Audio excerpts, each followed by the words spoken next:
All right, in this video, I'm going to show you how to do deadband on a flow using HighByte. This is a new feature we added in 1.4. So I'm going to do it on an OPC tag. So the first thing I'm going to create is an OPC connection. I'm going to do host.docker.internal 49320. Anonymous login. I'm going to browse, and that worked. And then I'm going to bring in a constant, just a tag that I can mess around with to show the deadband. So I'm going to bring that in. And then I need an output, so I'm going to use the webhooks site. Just let me delete all the current requests. Copy that. So that's a REST output.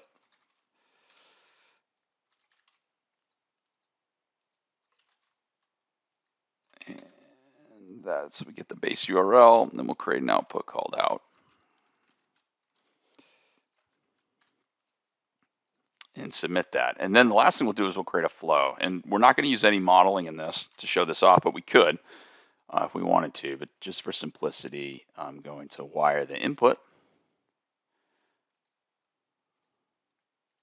The input to the output. In this case, is REST. And for starters, I'm going to trigger every second just to make sure everything's working. I'm reading my server and sending data out. And I'm not. Oh, wait, you got to turn it on. Is the TV on? So I turned it on. There we go. And we're going to see in the output the current value is 0. So now what we're going to do is rather than trigger every second, we're going to change this to an on-change trigger. And what we're going to use in this expression is a little feature we added. Let me drag this over. It's kind of think of it like an internal value, internal tag. It's this. Now what this evaluates to is the value of the last expression. So if I made this expression 1 plus 1, then last expression value would evaluate to 2 on the next run, right? So you kind of get the concept. So you can use the evaluation of this expression and what it evaluates to do deadband. And that looks like, let me drag this over because you can't see it very well in the viewer there. But here's the equation for deadband. So we're saying take a tag, this is my OPC tag, subtract the last value that it evaluated to, right? Take the absolute value of that. If it's greater than my deadband, in this case 0.1, then I'm going to return the new value of the tag because it exceeded that differential. Otherwise, I'm going to return the old value of the expression, which was essentially the old value of the tag, and there's no data change.